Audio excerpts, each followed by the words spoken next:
Firman. Eh, kita akan beralih sekarang kepada narasumber. Saya akan juga memulai dengan menyapa Mbak Dina Sulaiman, pengamat Timur Tengah kita dari Universitas Padjadjaran Bandung. Assalamualaikum Mbak Dina. Suaranya belum terdengar, mungkin bisa dibesarkan atau di-unmute. Halo, gimana sekarang? Kedengeran nggak?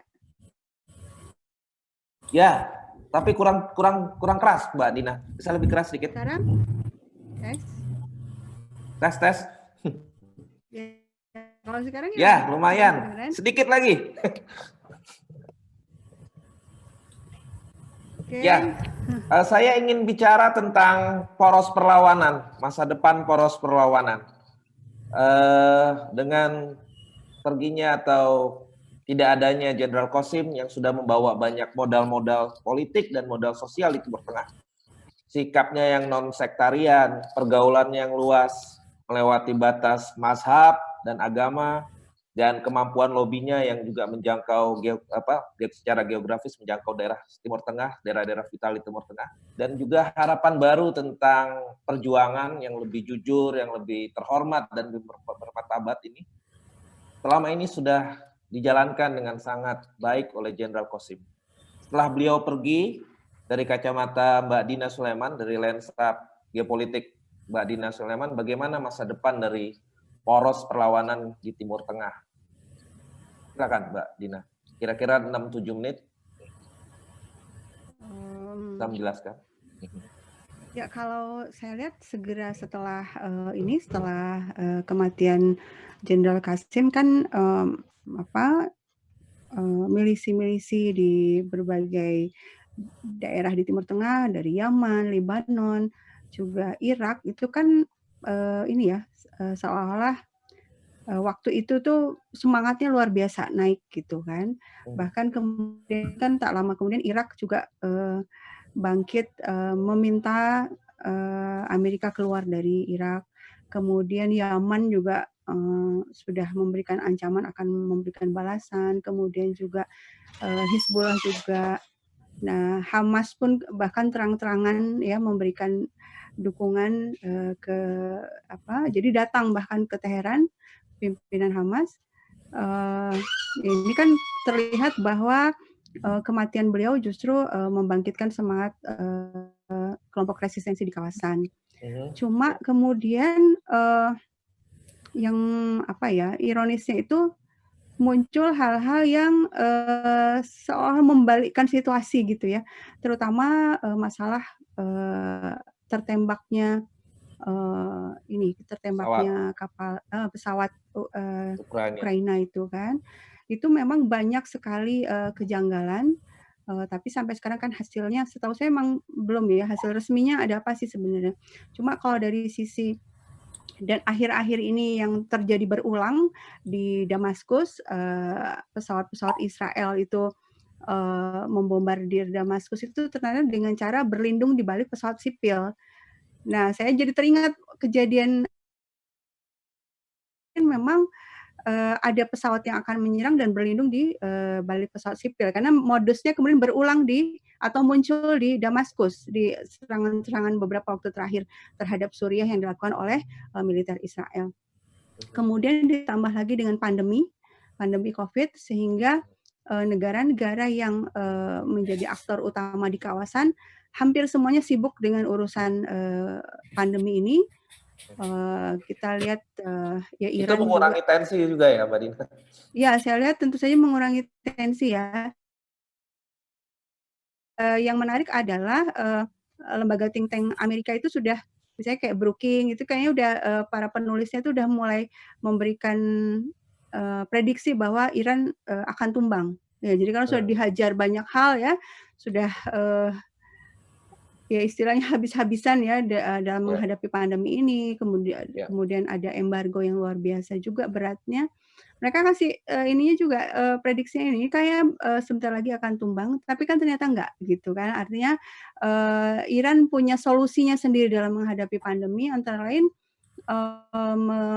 membangkitkan jihad jihad dalam arti berjuang, volunteerismenya bangkit, sehingga dalam keadaan ekonomi yang sangat sulit itu rakyat bangkit untuk membantu pemerintah menyelesaikan masalah, dan akhirnya kurvanya melandai, dan 2 pekan terakhir saya dengar sudah relaksasi, kantor sudah mulai buka gitu kan. Nah, artinya Iran berhasil melewati ujian yang sangat berat ini, dan artinya pula resistensi akan terus berjalan ya. Mungkin intensitasnya sekarang ini memang turun karena juga negara-negara lain juga semuanya sibuk dengan pandemi, tapi tidak berarti kalah.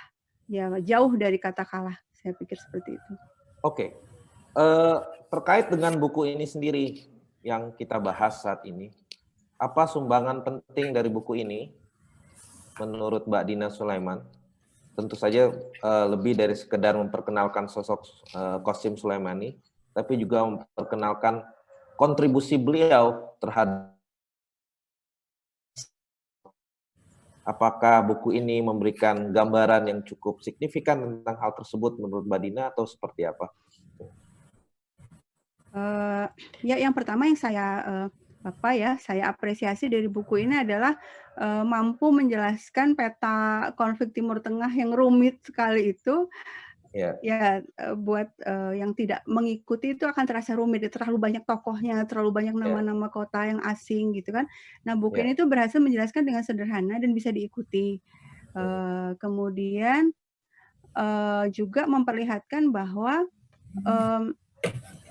perjuangan melawan ISIS itu sebenarnya adalah perjuangan dari semua mazhab ya. Artinya ini bukan karena ada sebagian yang menggambarkan ini adalah pertarungan mazhab, tidak ya. Tapi ini perjuangan melawan orang-orang yang orang-orang yang apa ya istilahnya, ya manusia melawan yang teroris gitu. Kalau teroris itu kan sudah bukan manusia normal ya, melakukan kejahatan-kejahatan yang luar biasa, dan rakyat Irak maupun Suriah itu bangkit bersama-sama untuk melawan ISIS. Nah, kemudian juga menunjukkan sebenarnya bahwa Amerika Serikat yang datang kembali ke kawasan, yang datang kembali ke Irak, dan itu memang diundang oleh pemerintah Irak sendiri sebenarnya untuk melawan ISIS, itu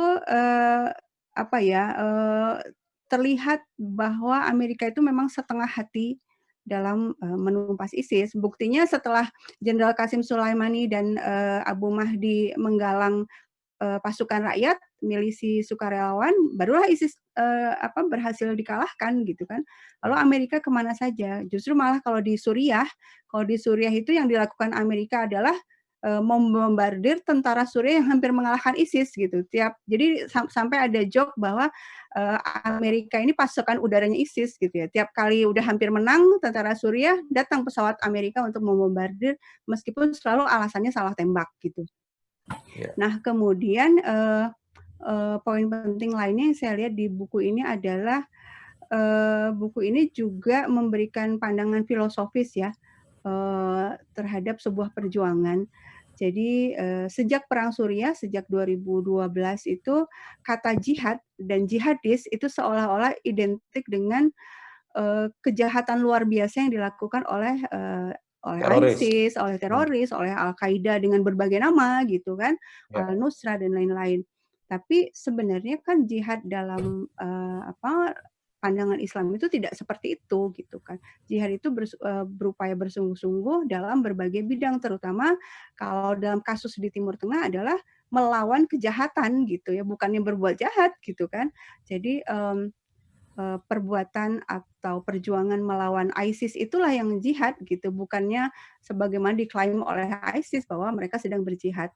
Nah, ini saya pikir mudah-mudahan bisa kalau dibaca luas oleh publik bisa melihat gitu, mana sih sebenarnya yang jihad yang sebenarnya itu yang mana. Ya, terima kasih Mbak Dina untuk pengantarnya. Kita mungkin akan melanjutkan lagi diskusi berikutnya. Saya beri kesempatan pada Cak Juhairi Misrawi, apakah sudah mengudara bersama kami, Cak Juhairi?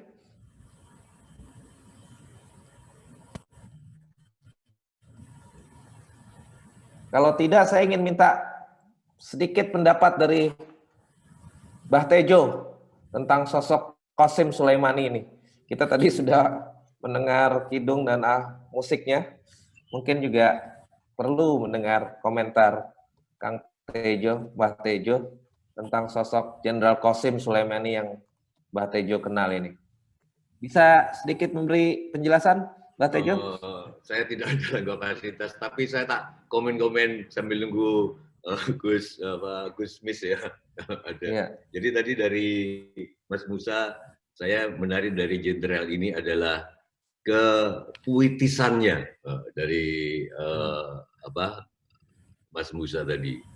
Kepuitisannya bahwa dia seorang tentara tapi juga puitis. Nah, ini yang saya garis bawahi. Ini yang sekarang kita kekurangan. Nggak cuma di jenderal perang, tapi di pemimpin-pemimpin nggak puitis gitu loh. Lagu-lagunya juga nggak puitis sama sekali, apalagi lagu tentang, ya kita tahu sendiri lah. Padahal saya jadi yang mudik, jadi itu nggak kita banget, nggak pemimpin. Tapi oke, itu terserah ya. Tapi maksudku ada cendekiawan Muslim, Ahmad Wahid kalau nggak salah, yang mati muda itu. Ya, Ahmad Wahid. Ahmad Wahid. Tulisannya yang sangat menarik bagi saya, Mas Tasning, adalah bukan karena Nabi itu puitis, gitu loh. Bukan karena Nabi itu filosofis kata-katanya, tapi dia itu seorang panglima perang, beliau itu, Nabi itu, tapi kata-katanya puitis. Nah, ini mungkin yang ditiru oleh dengan derajatnya yang lain pasti di bawahnya Pak Qasim Sulaimani. Dan saya berharap lagi kita akan ke sana. Dan yang terakhir dari Mbak Dina tadi, saya tergetar mendengar soal Iran. Sebetulnya kita juga bisa mengatasi ini kalau rakyat semua mendukung. Nah, rakyat nggak akan mendukung kalau nggak menjalankan, pemimpin nggak menjalankan hasta brata itu tadi, Mas Musa, Mas yang lain-lain juga, Mas Afrizal juga. Pemimpin harus memberi keteladanan, harus teguh seperti gunung, harus seperti matahari memberi energi. Mungkin ini dipenuhi oleh Mas Qasim, sehingga begitu meninggal bukan cuma kayak di Kempot yang dengan dia banyak, tapi dengan jutaan lebih. Saya tertarik tadi Mbak Dina tadi, kalau didukung oleh rakyat, kita semua sekarang kecewa, Mas. Saya udah 2 bulan di rumah, ada yang 3 bulan di rumah, melarang mengedukasi keluarganya supaya tahu-tahu dibuka seperti ini. Gimana gitu loh? Ya. Itu aja sih. Terima kasih. Terima kasih Mbak Tejo. Jadi kita kurang puitis karena mungkin kurang cinta ya. Nah itu, cinta kepada sesama. Itu betul. Dia nggak tadi ketika Arjuna datang sama Hanuman datang, yang diminta pertama adalah kesaksian. Aku bersaksi bahwa tiada engkau selain engkau. Sudah habis itu semuanya turunan dari tiada kesaksian itu. Saya setuju. Terima kasih. Ya, terima kasih Mbak Tejo. Gimana? Nah ini dia. Cak, Miss, Gus Miss. Assalamualaikum. Tampak segar dan patriotik.